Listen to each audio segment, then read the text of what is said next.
In school, we're taught that colons are used for lists, but this isn't really true. Some lists get colons, but most lists don't. Also, the colon is used for many more things than just lists. There are two key rules to help you use colons correctly in real life and on the SAT. The first rule is about the grammar of a colon.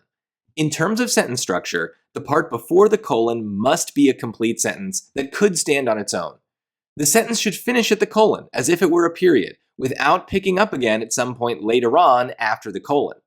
The second part, after the colon, could be a complete sentence, but it could also be a list or even just one word. The second part is very flexible. Our second rule is about the purpose of a colon. The part after the colon answers a question that is implied by the part before the colon. To be clear, the first part is not an actual question, but it could easily be turned into one, and the piece after the colon provides the answer to that question. Here's a very simple example that uses a colon. I have one fear, spiders. The first part is a complete sentence that could stand on its own. I have one fear.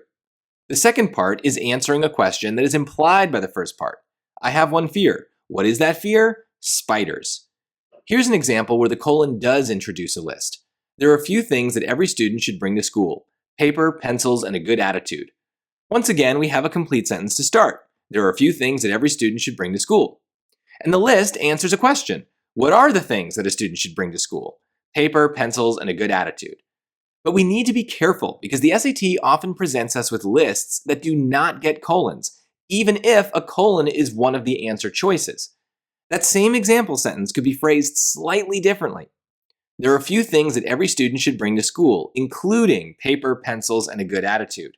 In this case, a colon would be wrong because reading up to the colon does not give us a complete sentence that could end with a period.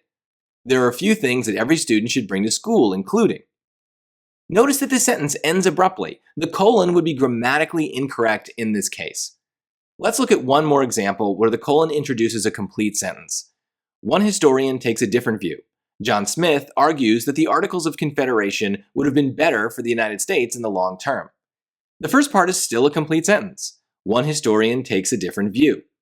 The second part, even though it's longer, is answering a question implied by the first part. Who is this historian, and what is his view? John Smith argues that the Articles of Confederation would have been better for the United States in the long term. To summarize, grammatically, in order to use a colon, the first part needs to be a complete sentence that could stand on its own. The second part could also be a complete sentence, but it could be a list, a short clause, or even just one word. Stylistically, a colon is used when the first part has an implied question and the second part answers that question directly.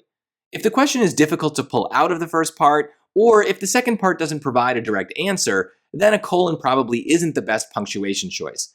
But the SAT rarely tests whether a colon is the right stylistic choice. The grammar rules for the sentence structure of colons are much more important.